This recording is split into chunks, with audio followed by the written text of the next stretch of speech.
अस्सलाम वालेकुम सभी मेरे मुसलमान भाई और दोस्तों और मेरी माँ बहनों से। तो हमारे ज़िंदगी के साथ में जो हादसा हुआ है, उस हादसे को लेकर हम आपके सामने, हिंदुस्तान के सभी मेरे माँ बहनों के सामने और दोस्तों के सामने मैं ये रख रहा हूँ, ताकि हमारी ज़िंदगी के अंदर ऐसा हुआ है, ताकि आप लोगों की ज़िंदगी के अंदर भी ऐसा ना हुए और सब लोग अपनी अपनी ज़िंदगी को अपनी होशियारी से जिए करके मैं ये वीडियो बना के हिम्मत करके डाल रहा हूँ। मेरी जान खतरे में है, फिर भी मैंने ये वीडियो बना के डाल रहा हूँ। मुझे धमकाया गया है कि ये वीडियो बना के डाल दूंगा तो तुम्हारी जान ली जाएगी, तो फिर भी मैंने वीडियो बना के सारे मेरे जितने भी मेरे वतन के माँ बहनें हैं, मैं सबको मेरा मेरा दर्द मैं बोल रहा हूँ कि ताकि आप लोग भी इसके अंदर ना फंसें। तो मेरी मस्तूरात है, परवीन नाम है इनका। तो हमारे एक 10 साल से एक नापाक जिन्नात से हम लोग परेशान थे। 6 साल के पहले 2019 में हम लोग एक इलाज लेके किसी आमिल के पास गए थे। तो आमिल ने एक 15 दिन या मतलब एक 2-3 महीने तक तो इलाज सीधी तरह से किया था उन्होंने सही तरह से इलाज किया था। जो चीज़ हमें परेशान कर रही थी, जो चीज़ हमारे ज़िंदगी में हमें तकलीफ़ दे रही थी, वो चीज़ उनके फ़ायदे की थी, वो चीज़ उनके फ़ायदे की थी। तो उस चीज़ को पाने के लिए उस अपना कब्ज़ा जमाने के लिए, मतलब अपना गुलाम बनाने के लिए हमारी ज़िंदगी के साथ किस तरह का खेल खेला है और किस तरह की दर्द हमें दिया है और किस तरह से हमें रुलाया है खून के आंसू, ये आपके सामने रख रहा हूँ मैं। ताकि मैं किसी को बुरा नहीं कह रहा हूँ, ना मैं किसी का नाम ले रहा हूँ उसमें। मैं सिर्फ आप लोग, हमारे साथ में जो हुआ है, आप लोग अपनी होशियारी में रहिए। ये मेरे साथ में हुआ है। आज हम लोग बीवी बच्चों के साथ बर्बाद है, तो किसी आमिल की वजह से वो चीज़ उसके फ़ायदे की थी, तो उसने हमें इस तरह से धोखा दिया है। तो वो चीज़ मेरे घर में क्या करती थी और क्या नहीं करती थी। 5 वक्त की नमाज़ पढ़ना और कुरान की तिलावत करना उसका पहला काम था। नमाज़ पढ़ना, कुरान की तिलावत करना उसका पहला काम था, और चंद चीज़ों में मुझे हेल्प करना उसका काम था। तो आमिल ने वो चीज़ इनके घर में क्या कर रही है, तो उसका इंटरेस्ट क्या है, तो वो चीज़ इनको कौन सा फ़ायदा दे रही है और कौन सा नुकसान दे रही है, अपने जिनायतों के ज़रिए हमारे जिस्म तक भेज के हमारे जिस्म में बिठाकर उसके दिमाग का इन्वेस्टिगेशन किया। ये पहला शुरुआत है उनका ट्रीटमेंट हमारे ऊपर जो शुरू हुआ, तो उसका पूरा इन्वेस्टिगेशन किया, ताकि वो क्या सोच रही है, वो क्या काम करना चाहती है और उसकी मोहब्बत किस पे है, उसका इंटरेस्ट किस चीज़ में है और किस चीज़ में उसका इंटरेस्ट लगा हुआ है। तो अपने पास के जिन्नात मौकिल को भेज के हमारे जिस्म में उसको बिठा के दोनों के, तो उसका इन्वेस्टिगेशन किया उन्होंने, ताकि उसकी पहली इंटरेस्ट थी नमाज, दूसरा इंटरेस्ट था उसकी कुरान की तिलावत, और तीसरा हमें हेल्प करना। और अपने जिनायतों के ज़रिए उसने उसकी ताकत को कमज़ोर बनाने के लिए, हमारे दिमाग की नसों में जो नमाज की मोहब्बत है, जो कुरान की मोहब्बत हमारे दिल में थी, उसको बांध दिया। ये सही है गलत है, आप देखो, ये हमारे साथ हुआ है। उसकी ताकत को कमज़ोर बनाने के लिए, अपना फ़ायदा लेने के लिए, यानी कि उसको अपना काम करने के लिए बुला रहे थे वो, तो उनके पास से निकल कर आ, तुझे जो करना है यहाँ पे कर, तेरे को जो करना है तू यहाँ पे कर, वहाँ पे नहीं, हमारे पास कर। तो उसने मना कर दिया जाने के लिए, वो मना कर रही थी, मैं नहीं आऊँगी, मैं इधर ही रहूँगी, इसी घर में रहूँगी। तो उसकी ताकत को कमज़ोर बनाने के लिए नमाज की नसों को बंद कर दिया। 6 साल से हमने नमाजों को नहीं पढ़ा। ये सही है गलत है आप देखो। और कुरान की तिलावत को बंद कर दिया। 6 साल से मेरी मस्तूरात भी कुरान नहीं पढ़ती और मैं भी नहीं पढ़ता। और बच्चों को मकतब का रास्ता बंद कर दिया उन्होंने, ताकि बच्चे मकतब ना जाए, ताकि टोटली घर के अंदर दिन का माहौल ना रहे। घर के अंदर दिन का माहौल ना रहे, उसे कमजोर बनाने का तरीका है ये रूहानी इलाज में कहाँ तक सही है आप देख सकते हैं।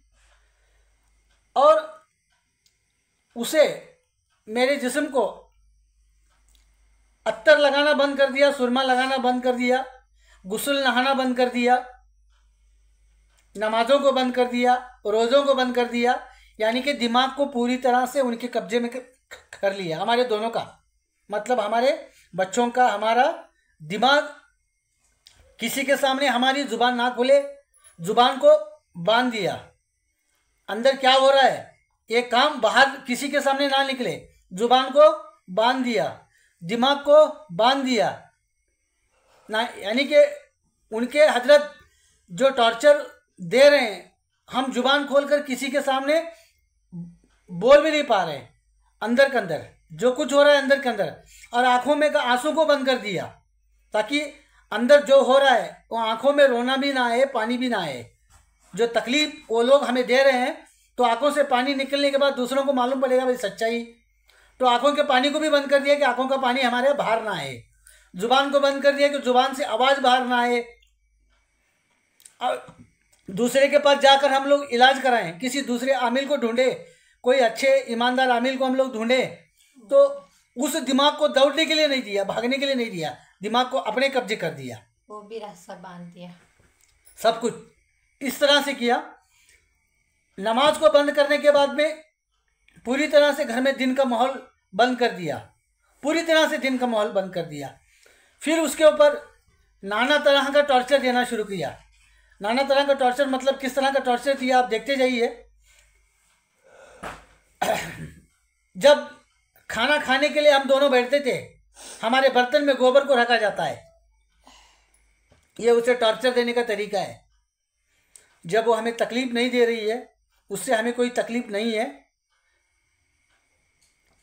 जब हम खाना खा रहे हैं तो हमारे गोबर बर्तन में उनके जिन्नायतों के जरिए गोबर रखा जाता है।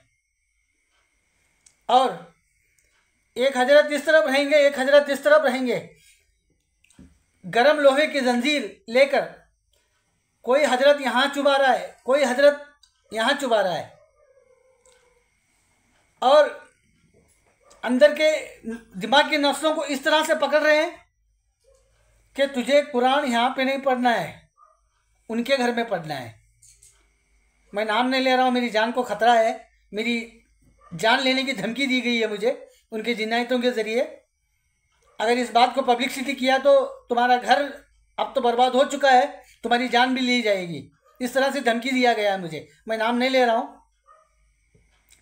इस तरह से बालों को पकड़ के, अंदर की नसों को पकड़ के खींच के उसे बोलते हैं कि तुझे नमाज यहाँ पे नहीं पढ़ना है, फलाना आमिल के घर में पढ़ना है, तुझे कुरान की तिलावत यहाँ पे नहीं करना है, फलाना आमिल के घर में कुरान की तिलावत करना है। तो हम लोग रोना चाहते हैं मगर आंखों में पानी को बंद कर दिया है, रो भी नहीं पा रहे हैं। अगर किसी को चिल्लाकर हम लोग बुलाना चाहते हैं, हमारे साथ में ऐसा कर रहे हैं करके जुबान को बंद किया गया, हमारे मुंह नहीं खुल रहे, हमारा बातें हमारी अंदर से नहीं आ रही है, आवाज़ हमारी अंदर से नहीं आ रही है। इस तरह से हमें यहाँ भी बंद किया है, यहाँ पर भी बंद किया गया है। बड़ी इंटरेस्टिंग कहानी है हजरत, सुनना आखिरी तक सुनो, बड़ी इंटरेस्टिंग कहानी है। और इसका दूसरा वीडियो भी बनाऊंगा मैं। तकरीबन 6 साल से हमारे साथ में क्या क्या हुआ है ये सब कुछ बताऊंगा मैं, बड़ी इंटरेस्टिंग कहानी है। तो आमिलों ने यहाँ पे भी बांधा, हमें जुबान को भी बांध के रखा है, मेरे दिमाग को भी बांध के रखा है, आंखों के पानी को भी बांध के रखा है, मेरी मस्तूरात के और मेरे। तो हम लोग हमारी आवाज़ को किसके सामने दिखाएं? और कोई हजरत पीठ की नसों में से बारीक नस को पकड़ के खींच रहा है, बाहर निकल करके उस नस को दाबून डाल के इस तरह से घुमा रहा है हजरत। हो हम लोग रो भी नहीं पा रहे हैं, आवाज भी हमारी निकल नहीं पा रही है हमारी जुबान से। अगर किसी को पकड़ के मारे तो किसको मारे भाई? इस तरह से घुमा रहे हैं वो नस को हमारे। मेरी मस्तूरात के पीठ की नस को इस तरह से उसके अंदर बारीक नस को डालते हैं, दाबून डाल के इस तरह से घुमा रहे हैं वो नस को, ताकि इनकी आवाज़ भी इनके मुंह से नहीं आ रही है और आंखों से पानी भी नहीं आ रहा है। ये कभी मेरे गले पड़ के बेहोश हो रही है, मैं इनके गले पड़ के बेहोश हो रहा हूँ। ये मेरे गले पड़ के बेहोश हो रही है, मैं इनके गले पड़ के बेहोश हो रहा हूँ। एक दूसरे की शक्ल देख रहे हैं बस, और कुछ भी नहीं कर रहे हैं। और अल्लाह के पास मदद मांगने वाला वक्त था वो हमारा, तो उस वक्त को भी बांध के रखा था उस आमिल ने। हमारे हाथों को बांध के रखा था ताकि हमारा दिमाग ना चले कि कुरान पकड़े हम लोग, हमारा दिमाग ना चले कि हम लोग नमाज को पढ़े। अगर हम नमाज पढ़ते, कुरान पढ़ते, तो हमारी दिमाग की नसें खुलती, हमारी जुबान खुलती, हमारी आंखों का पानी बाहर आ जाता, हमारा दर्द बाहर आ जाता। वही चीज को बांध दिया, नमाजों को बांध के इस तरह का खेल खेला हमारे साथ में। अगर हम लोग नमाज पढ़ते जबरदस्ती करके, पहली ताकत तो उसकी नमाज थी, दूसरी कुरान की तिलावत थी। अगर हम लोग कुरान पढ़ते, नमाज पढ़ते, तो हमारा दिमाग तो ऑटोमेटिक खुल जाता, अल्लाह की मदद तो हमें मिल जाती, हमारे मुंह की जुबान भी ऑटोमेटिक खुल जाती, उसका जादू नहीं चल जाता हमारे ऊपर। उसने अपने जादू को मेरे ऊपर, मेरी मस्तूरात के ऊपर हैवी बनाने के लिए उसने पहला काम क्या किया? नमाज को बंद किया और कुरान को बंद किया, ताकि उसका जादू हमारे ऊपर हैवी हो जाए। अगर जादू हैवी होने के बाद हम लोग उस जादू को तोड़ना है तो कुरान ही पकड़ेंगे। उसने उसी रास्ता बंद किया है, हमारा नमाज का रास्ता बंद किया है, कुरान का रास्ता बंद किया है, तो जादू हमारे ऊपर हैवी होगा ही होगा। तो उसकी दाल गलाएगा वो। आटा अच्छा दे रहे। और रात में 12 और 3 के बीच में जब बच्चे सो जाते हैं, हम लोग भी सो जाते हैं, तो पेशाब की जगह के ऊपर बारीक सी बारीक नस के ऊपर धागे से बांधा जाता है उसको। मैं मुंह के ऊपर हाथ लेता हूं, बम मारता हूं, मैं उस पेशाब की नस के ऊपर धागे से बांध के खींचते हैं। मेरी मस्तूरात क्या हुआ पानी पिलाती है बस, और कुछ नहीं कर पाती। ना नमाज पढ़ पाती है, ना कुरान पढ़ पाती है, ना यासीन पढ़ पाती है, ना आयतल कुर्सी पढ़ पाती है, क्योंकि इसकी दिमाग की नस को बांध के रखा गया है ताकि ये मेरी मदद ना करे। ये आमिल ने किया हुआ खेल हमारे साथ में। अगर अपने शौहर को कुछ हो रहा है तो एक बीवी चुपचाप बैठ नहीं सकती भाईजान, वो कुछ ना कुछ करेगी, या यासीन पढ़ेगी, या आयतल कुर्सी पढ़ेगी, या नमाज पढ़ेगी, या कुरान पढ़ेगी, या दम करके उस शौहर को पिलाएगी। तो उसकी नमाजों को बंद करके रखा गया है, उसकी दिमाग की नसों को बंद करके रखा गया है, उसकी जुबान को बंद करके रखा गया है, उसकी आंखों के पानी को बंद करके रखा गया है, उसके दिल की अंदर की नमाज की मोहब्बत को बंद करके रखा गया है, ताकि उसका जादू हमारे ऊपर हैवी हो जाए। तो ये रूहानी इलाज के अंदर कहाँ तक सही है, सुनने वाले मेरे सभी उल्मा आप देख सकते हैं हमारे साथ में ये हुआ है। आगे रात में 12 और 3 के बीच में इनका काम होता है। तो पेशाब की नस के ऊपर जगह के नस के ऊपर बारीक से बारीक नस वाली पकड़कर उसे धागे से बांधकर खींचा जाता है। यार भाई मैं किसको पकड़ूं और कौन से हाथ से निकालूं मैं, और वो दर्द को कौन से डॉक्टर के पास जाऊं, और उस आमिल को मैं फ़ोन लगा के गाली दूं या उसके घर जाके उसको मारूं।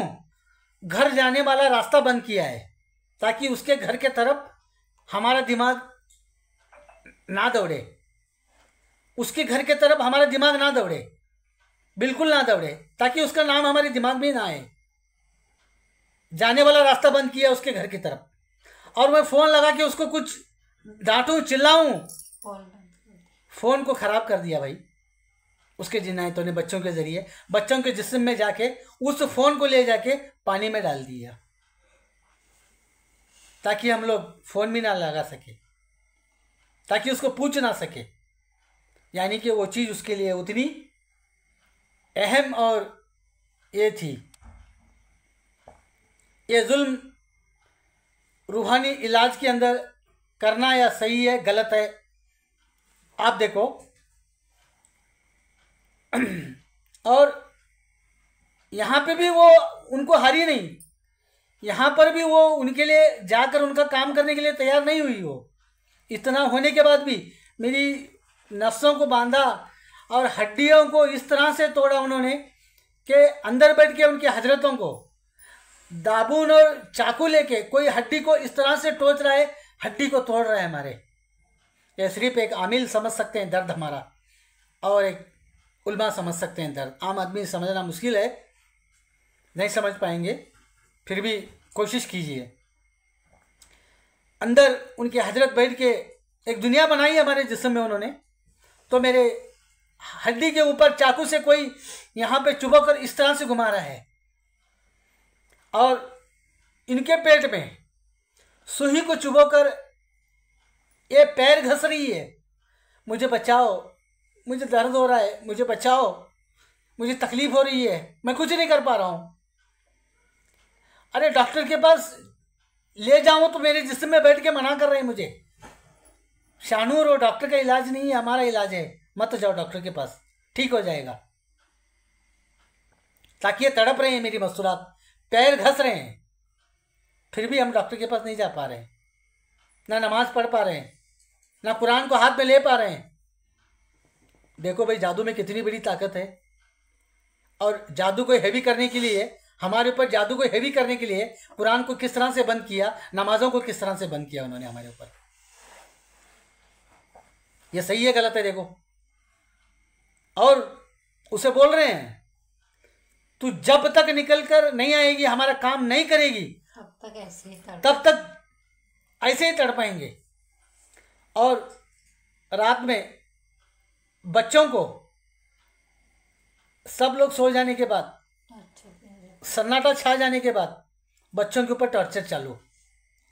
बच्चे के पेट में सुई चुबाते हैं, देख तू नहीं निकल कर आएगी तो बच्चे की जान लेंगे हम लोग। बच्चा पैर घसता है, पैर घसता है, हम लोग उसके ऊपर ना आयतल कुर्सी पढ़ के फूक रहे हैं, ना यासीन पढ़ के फूक रहे हैं, ना कुरान हाथ में लेके हम लोग पढ़ रहे हैं। इतना जबरदस्ती जादू करके हमें कैद किया उसने, इतना जबरदस्ती जादू करके। अरे बच्चा रो रहा है, मेरा पैर घस रहा है, हमारा बच्चा तड़प रहा है, हमारा बच्चा, फिर भी हम कुरान नहीं ले रहे हैं, फिर भी नमाज नहीं पढ़ रहे हैं। अरे ताजुद का वक्त है, वो रात का, हम लोग ताजुद भी पढ़ के हमारे बच्चे के लिए दुआ मांग सकते थे, फिर भी हमें मांगा नहीं जा रहा है।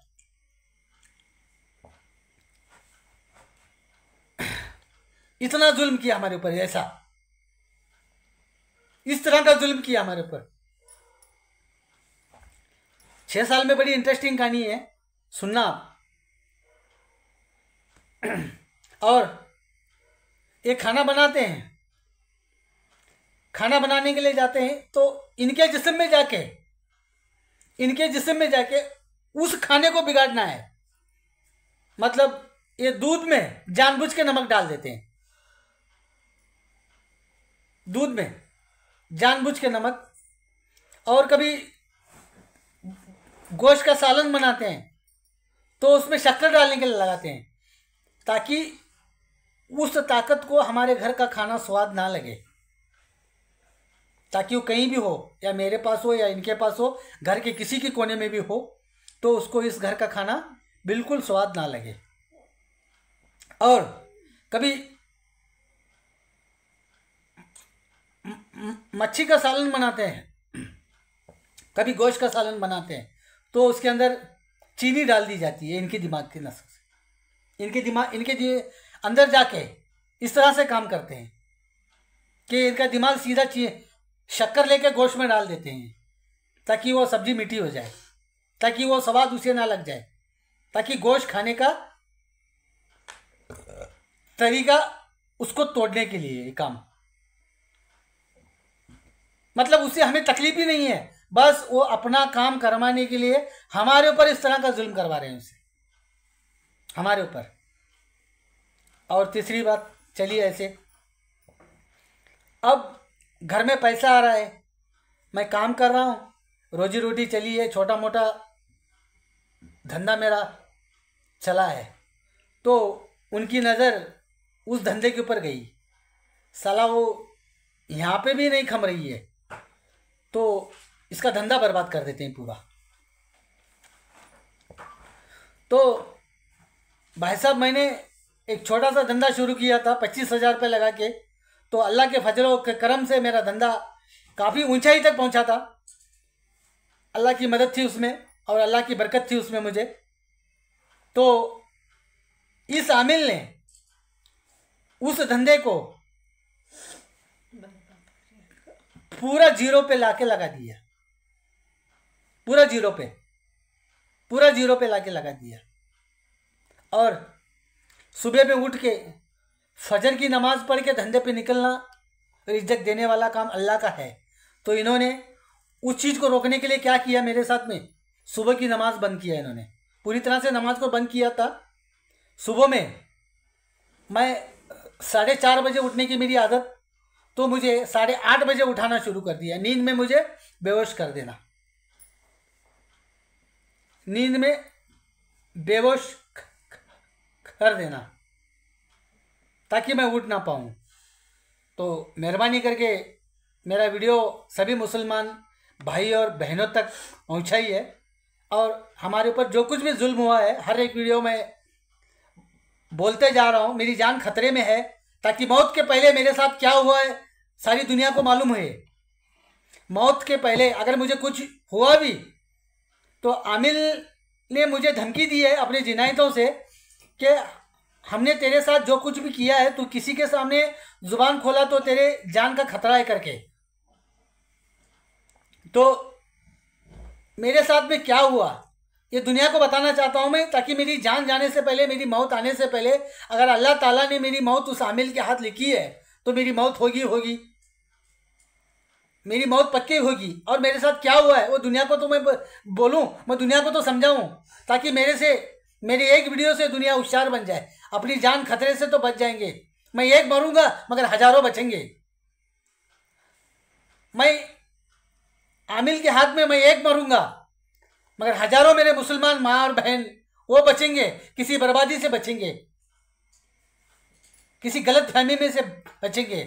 मैं सभी तमाम मुसलमान मेरे भाई और तमाम मेरे बहनों से बोलता हूं, अपनी अच्छाई किसी के पास नहीं है, सिर्फ नमाज और कुरान से हासिल कीजिए।